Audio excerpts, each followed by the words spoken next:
Other trailers on the lot had no means of protection. In fact, this one has no airline locks, nor does it have a kingpin lock, which means a trucker can back up to this trailer, hitch up, and take off. Well, Christine, it was this area this morning where the kids were walking down the sidewalk and it collapsed and they fell in just here behind me. That's just a few hundred feet away from the school. The crime scene here remains very active at this hour. As you can tell, police and investigators remain on the scene. Yeah, they actually are, Joanna. I tell you what, though, the crowd has definitely increased as we've entered the night hours versus what we were seeing earlier this afternoon when we were just in the dead heat of the day. We've done a little homework of our own. Now, if you've got a home that's roughly estimated about $100,000, if this levy was to go into effect, this would raise that to about $28 extra a year that you would be paying in property taxes. The city of Springfield wants to come in and apply for an MDFB loan of $1 million and then add another $2 million loan from its Small Business Development Fund. You're fumbling around trying to find them. That actually eats a whole lot of time that you could have. So they say the best thing you can do is have your keys out and ready to go. Not only are athletics being affected, but also the classroom, which means nobody is scoring big. That's money they simply couldn't do without any longer. Michelle, owning chickens inside the city limits of Springfield has been illegal since the 1990s, but the laws have not exactly been clear. We found one Springfield woman who's been raising her own hens and didn't know until recently there was a problem.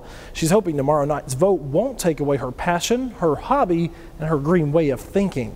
When I decided to do this, I took it on as a hobby, sort of part of an extension of the garden. But what Anna Lee Chappell didn't know nearly 2 years ago was that raising chickens in her backyard was illegal inside the city limits of Springfield. My entire setup is in compliance with the municipal code. I didn't realize that there were any other places I needed to be looking. She says it didn't take long before the health department began harassing her. I started getting letters from the city saying, you need to get rid of your chickens. If you don't do it within 10 days, we'll turn off your utilities. But about the same time this was happening, Springfield started discussions about changing the current ordinance which bans chickens. What we're doing now is just unwinding something that wasn't right in the first place. City Councilman Dan Childs has led the effort to make owning chickens legal and says considering the massive egg recall in Iowa, the discussions couldn't be more timely. What I think is good about chickens is that it's helped us think about food security and sustainability and food quality. And Chappell says most of the fears about chickens are merely that, just fears. They grow used to you and they come right up to you. They're friendly, they don't peck, they don't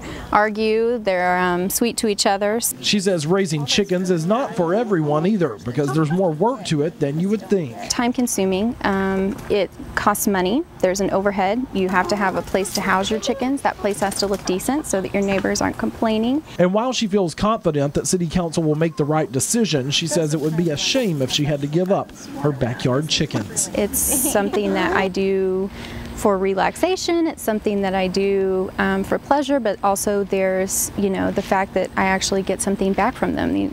My pets make me breakfast every morning. Chappell says she will keep her chickens until the City Council makes a final decision. Now, at this point, the Planning and Zoning Commission and the city staff are recommending approval of the changes. Only the Health Department has spoken out against the idea.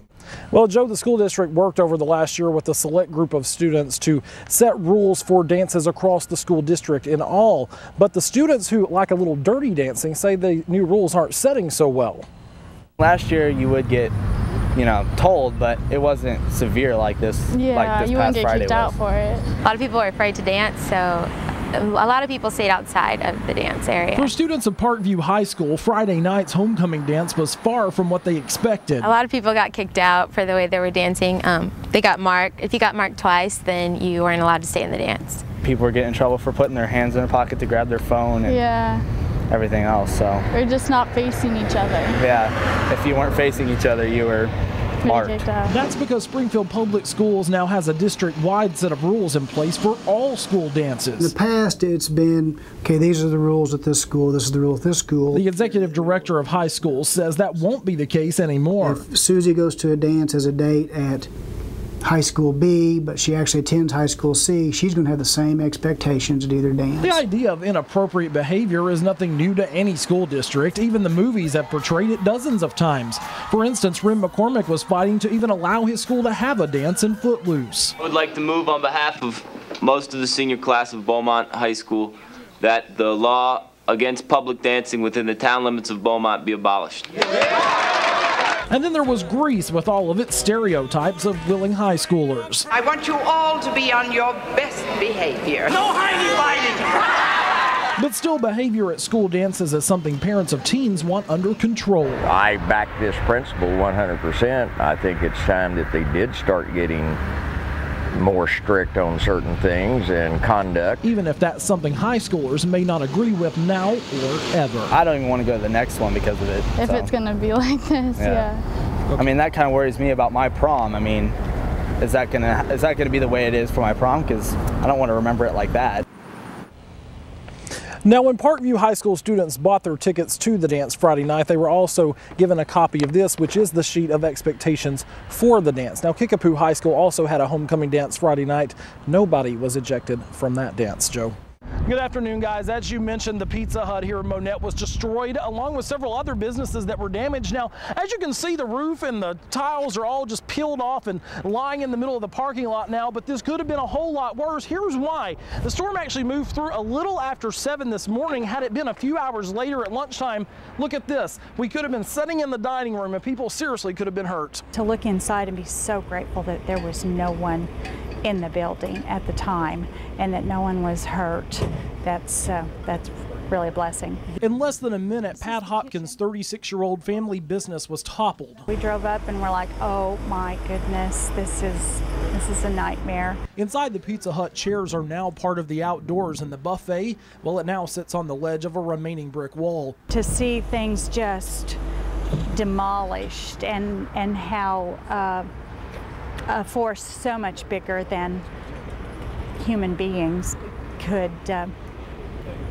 wreak this kind of damage. That force of nature also hit the Finish Line car wash just a block away. Our Bay 1 wall was totally knocked down. So Debbie Nichols worked here for 2 years, and as she cleans up debris, she says her initial worry is what now?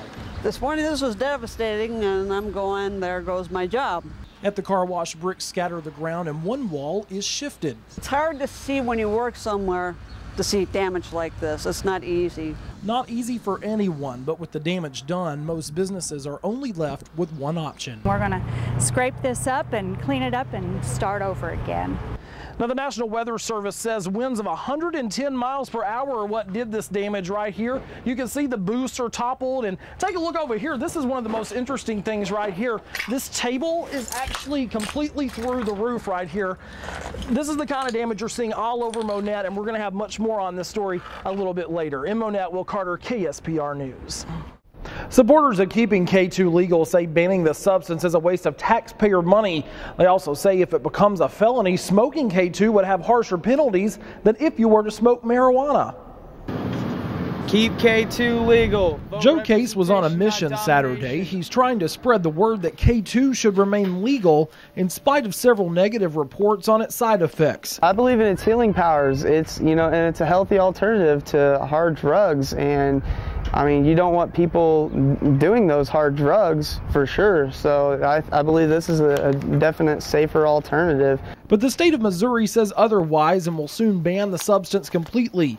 Case says lawmakers should give up while they're ahead because there's no way they can ban everything that's readily available. There's all kinds of legal smokes out there, that are still legal and are going to stay legal. I mean, even if K2 is not. A thought shared by local business owners who showed up in support of keeping K2 legal. And it just seems like such a step backwards. Incense and Peppermints in Springfield is just one business that sells K2. Now, it says it stopped selling the substance for a couple of weeks, and when it did, business plummeted.